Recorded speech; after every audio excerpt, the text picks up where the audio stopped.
حضور علیہ السلام نے ارشاد فرمایا کہ بندہ کہتا ہے میرا مال، اس کے مال تین ہیں۔ ایک مال وہ جو اس نے کھایا اور ضائع کر دیا، دوسرا اس کا مال وہ ہے جو اس نے پہنا اور پرانا کر دیا، اور تیسرا اس کا مال وہ ہے جو اس نے آگے بھیج دیا۔ فرمایا باقی اس کے وارثوں کا ہے، اس کا نہیں ہے۔ اس لیے ہم راہ خدا میں خرچ کرنے کا مزاج بنائیں، اس سے مال گھٹتا نہیں ہے، اس سے مال بڑھتا ہے۔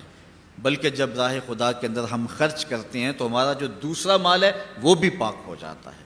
اللہ کے محبوب کا ایک فرمان سنیے جس کو حضرت حسن بصری رضی اللہ تعالیٰ عنہ بیان کرتے ہیں، حسنوا اموالکم بالزکاۃ وداووا مرداکم بالصدقہ واستقبلوا امواج البلاء بالدعاء والتضرع۔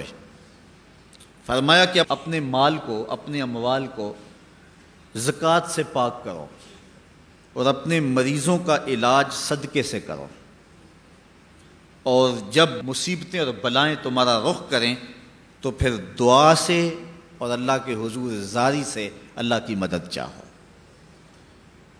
آج ہم صدقے کا مزاج بہت کم کر چکے ہیں۔ کسی زمانے میں ایسا ہوتا تھا کہ جب کوئی بیمار ہوتا تھا تو سب سے پہلا کام لوگ یہ کرتے تھے کہ صدقہ دیا کرتے تھے، ڈاکٹر کے پاس پھر جایا کرتے تھے، حکیم کے پاس پھر جایا کرتے تھے، سب سے پہلے اس کی جان کا صدقہ دیا کرتے تھے۔ صدقہ قضا کو بدل دیتا ہے، تقدیر کو بدل دیتا ہے۔ صدقہ سے اپنے مریضوں کا علاج کرو۔ اصل ڈاکٹر کے پاس جانا، علاج کروانا سنت ہے، اس کی ممانعت نہیں ہے، لیکن یہ بات ہمیشہ ذہن میں رکھیے گا کہ ڈاکٹر کے پاس دوا ہے، شفا نہیں ہے، شفا اللہ کے دستے کرم میں ہے۔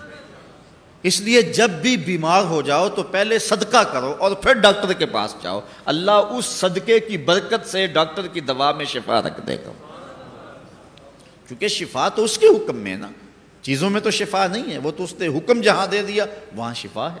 حضرت موسیٰ علیہ السلام کے پیٹ میں درد کا احساس ہوتا ہے تو کوہ طور پہ چلے گئے، کیسے جلیل القدر نبی تھے، اللہ سے ڈائریکٹ رابطے تھے، اور جا کے کہا مالک میرے پیٹ میں درد ہو رہا ہے۔ اللہ اکبر۔ گھر کے نجی معاملے بھی رب سے ڈسکس کرتے تھے، اور کوئی جو ہے وہ ایسی چیز ہوتی وہ بھی رب سے ہی عرض کرتے تھے۔ کہا میرے مالک میرے پیٹ میں درد کا احساس ہو رہا ہے، دوائی کی پوری لینی ہے تو وہ بھی جا کے کوہ طور سے رب سے ہی لیتے تھے۔ تو اللہ تعالیٰ فرمایا فلاں جنگل میں چلے جاؤ، وہاں اس شکل کے پتوں کی ایک بوٹی ہے، اس کو توڑو نچوڑو، اس کا پانی پیو، تمہیں شفا مل جائے گی۔ حضرت موسیٰ علیہ السلام گئے اور جا کے بوٹی کو توڑا نچوڑا، پانی پیا، شفا ہو گئی۔ کچھ عرصہ بیتا، دوبارہ اسی طرح کا درد جاگا۔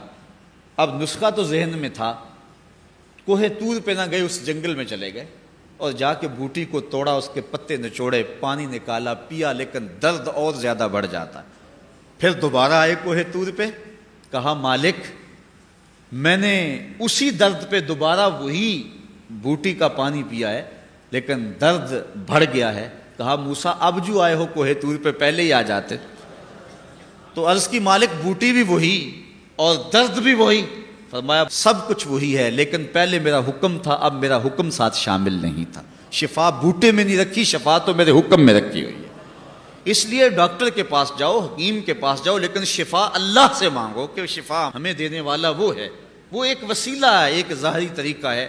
تو حضور علیہ الصلوۃ والسلام، اللہ اکبر، کیا خوبصورت ارشاد فرما رہے، حسنوا اموالکم بالزکاۃ، اپنے اموال کو زکوٰۃ سے پاک کرو، وداووا مرداکم بالصدقہ، اور اپنے مریضوں کا علاج صدقے سے کرو، واستقبلوا امواج البلاء بالدعاء والتضرع، جب مصیبتوں اور اذیتوں کے طوفان تمہاری طرف منہ کھولے ہوئے آئیں تو اس وقت اللہ سے آہوزاری کرو، اللہ کی حضور دعا کرو، التجا کرو اور اللہ سے مدد مانگو۔ وہ بلاؤں کے رخ کو موڑ دے گا، وہ مصیبتوں کے رخ کو پلٹ دے گا تمہاری جانب۔